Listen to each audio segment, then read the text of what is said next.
Hello, coaches. So now I'm going to demonstrate to you a little bit what I'd call the longer version of explaining what the soul coaching process is. And I introduce this model and this process to every single new client I meet. A lot of times I just have prospective clients who haven't even committed to coaching yet. And whenever I offer a free counseling session, or even if it's not free, usually connect with them, hear what's going on with where they're at, but I always tell them that I want to have about 10 minutes or so to be able to explain and show them the model.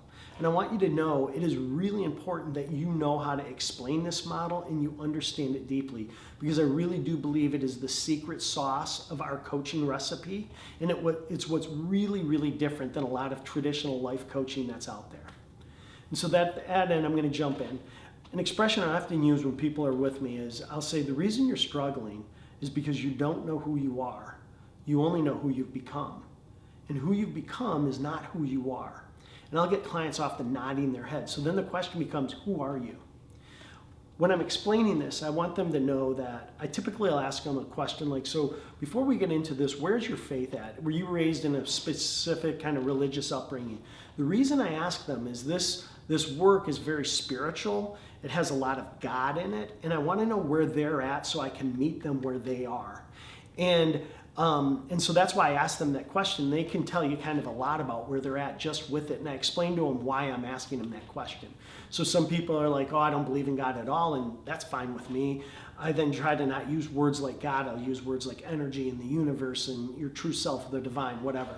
I also will just say, hey, I'm going to lay this out and explain it to you with a lot of conviction that I have about this, but I'm not trying to get you to change any of your thoughts or beliefs about anything. I just ask you to be open and willing to consider different things, because I may end up saying things to you that bump up against your current belief system, and I don't want you to reject, throw the baby out with the bathwater, if you will, because I'm saying something to you that you maybe have never considered or have been told isn't true. So to that end, after they kind of get sharing with me, I start to talk, well, here's one of the core concepts of the soul coaching. It's based on that there is a God, and I believe deeply and know for myself that God does exist. What is God? I think that's way too big and beyond our comprehension to describe.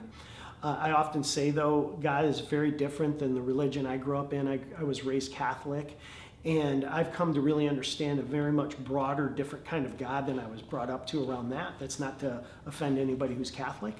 And what I've come to know is that God is an energy, if you will, and it's a creation of that everything that is here is and comes from God.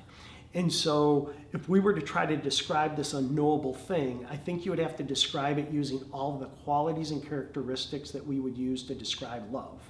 God is all good. It's allowing, it's creative, it's expressive. And those would be the descriptions that I would use to try to describe the indescribable, if you would. And often I get people nodding their heads or not sure. And it doesn't matter to me whether they're agreeing with this or not. I'm just laying out a concept for them to consider. Then after I get to that, I say to them, there's more to you than this physical body. There's more to you than the skin and bone. There's actually an energy that animates this physical body. And that energy is what we call soul, or spirit, if you will. And it's the energy that animates the physical body that is the true self of who you are. And it is that energy that animates you that is God. And everything that has life in it has an energy in it that comes from God and is God. So the tree outside that is alive, there's an energy in it. There's a tree right next to it that's dead, that no longer has a life force in it. And it's the same as us. I often describe it too as it's like a computer. I have a computer and it's literally a hunk of metal and plastic. And if there isn't any power in it, it can't do anything. But if I put an energy in it, it becomes animated, expressive, and can do all kinds of things. That's the same as who we are. So that energy, when you die, you actually don't die. What happens is this physical structure that your energy animates and you've come to know as you, that goes away, but the energy that animates you doesn't, because science has proven energy can't be destroyed. It just transmutes to different forms. And so what happens is when you die, the life force that leaves you, but it transmutes back to source. We could get into a lot deeper discussions around that and maybe will at another time. But to that end, if God is love and the essence of you at a soul level is God, that means your true self is love. Your true self is divine perfection. And that is who we are. Now that said, I want to go into a real quick energy lesson. Science has proven that energy is everything and everything is energy. And I will tell you that on this plane of consciousness, earth plane that we have, there are two creative energies that everything comes from. And one is the energy of love or positive energy, or the other one is the energy of fear or negative energy. That's it. Every thought, action, desire, reaction, intention, choice you make is either coming from a positive love energy or a negative fear energy. And most of these choices that we make are often unconscious. We just do them without examination. So what I want you to do is look at this list of qualities and characteristics of love and some of the quality and characteristics of fear. And then it's at this time that I hand them this chart. And they're often looking up and down at it and nodding their head. And I often have people go, oh my God, everything I do is from fear. And I'm like, I know, that's why you're here. And so what I say is, if you really look, anything that's good in your life that feels good and works for you, you're going to notice that you have a lot more thoughts and actions that come from this love column. And anywhere you struggle or you have crisis and you don't feel happy or fulfilled, it's going to be because you have more thoughts, and the way you think and relate to yourself and others is more from a place of fear. And so usually this is a big aha for them. I also then say, have you ever heard what fear stands for? F-E-A-R. It stands for false evidence appearing real. And that's sometimes like a lot of people get a big grin out of that. And I say the reason we say that is most of what you're afraid of is never going to happen to you, because it's just all made up stuff in your mind. It doesn't really happen. But if you believe it to be true, it becomes true for you, even if it's not true. Mark Twain has a great quote on this. He says, it's not what you don't know that gets you in trouble. It's what you know for sure that just ain't true. And we know so many things for sure about ourselves and life that just aren't true. I have an 8-year-old. He comes and spends the night in our bed once a week sometimes. And he'll say, hey, there's a monster in my closet. Now, we all know there's not a monster in his closet. But if he believes there's a monster in his closet, there's a monster in his closet. And you guys believe so many different things that scare you, that limit you, that actually aren't true at all. But because you believe them, they become true. So to that end, after we get to that graphic, I come to this true self that I've already explained to you in an earlier video. But I always represent the heart as the true self. And this is just a list of some of the qualities and characteristics of the true self. It's the part of us that is creative, that feels a connection and oneness with all. It's the part of us that connects with God, this higher power. It's the part of us that is naturally peaceful, wise, and holds all of our gifts, wisdom, and talent. So that's the true self. And then I grab this graphic, and I always hand people these graphics to look at. And then this next graphic is really what I end up calling the negative influences on our true self. And the negative influences are anything that is not love. So if you go back to that fear column on that chart, any one of those can become things that negatively imprint who we are. And they are forms of conditional love and acceptance, meaning act this way, be this way, and you'll get my love. And if not, you will withdraw it. Any type of judgment, shaming, rejection, loss, being made wrong. And by the way, all this stuff happens to us. And it happens to us from our parents, and it happens to us from the people who love us the most. And then what they don't do to us, when we get out in the real world, it happens. And a lot of this work we do with people is what I call inner child work. And what I say to people all the time is your parents did the best they could with what they know. But they also, as much as they loved you, they negatively imprinted you as well. And these are different ways they do it. Any type of lack of boundaries. And I've never met a family that has good boundaries. There's just a multitude of ways that we can be imprinted negatively and end up just starting to disconnect us from our true self. So that's what this graphic's about. And now I come to the pet graphic.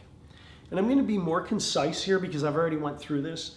But I start to say right here is the true self. We've already talked about that. The other thing I explain here that's really important is that the cognitive brain develops at around 5 or 6 years old. It's called the age of reason. Anyone who's had kids knows the age of reason. I have 4-year-olds who are 5, just turning 5 now, and I have an 8-year-old. I can reason with my 8-year-old. I'm just starting to be able to reason with my 5-year-olds.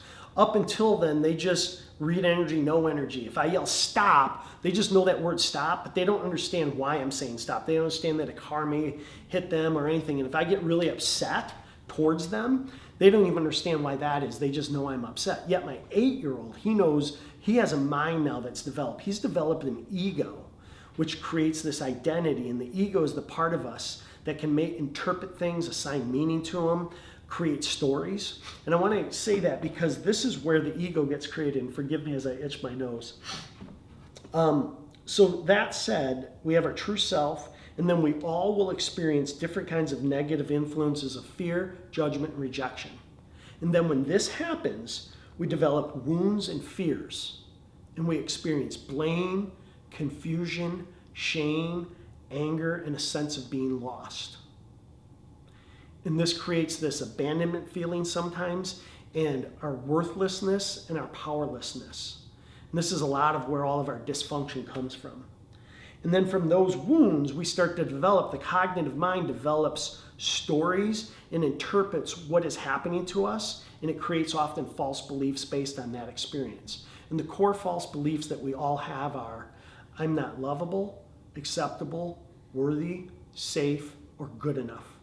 And I will tell you, everybody walking around has a piece of programming in them that runs all the time feeling this way.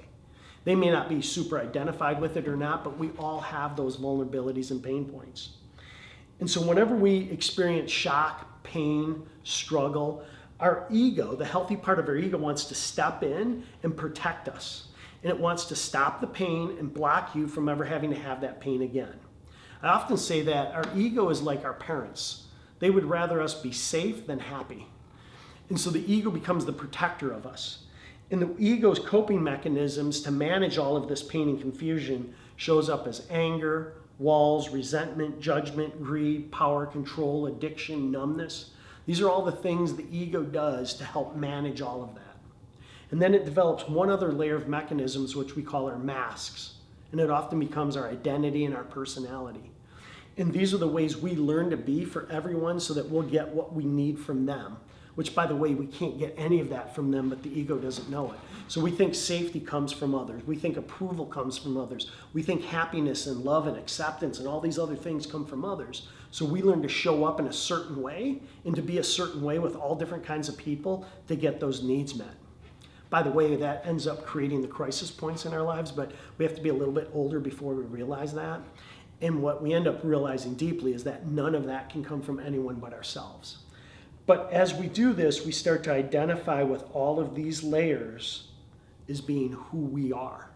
And so when I say to you, don't know who you are, you only know who you've become, what I'm speaking to is all these aspects of yourself. And who you are is this true self.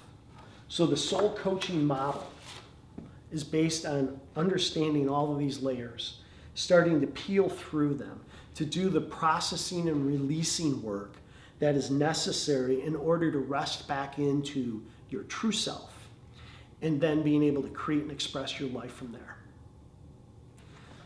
So I know that's a much longer explanation. This is a pretty sophisticated approach. There's a lot to it, but it's very powerful and transformative. And I really look forward to the opportunity of being able to support you and to do this work. So a question I get after I've just dump trucked a whole bunch of information like that on them is, so how do I do this work? Like, what's it look like? And I often say doing this work is like building a puzzle. Have you ever built a puzzle? And everybody answers yes. And then I say, have you ever built a puzzle in a box? The answer is, of course, no, because you can't. And I said, this works like building a puzzle. So how do you build a puzzle? You dump out all the pieces. You turn them all up. And then you slowly start to put the pieces back together. And that's very much what this work is like. And so the invitation is you need somebody to help guide you. You actually have at a soul level all the right answers for yourself. I can't give you any right answers, but I can help you unblock yourself so that you can access your own wisdom and your own right answers for life. Rumi says, it is not your job to seek for love, but merely to seek for all the barriers you've built up against it. And I love it.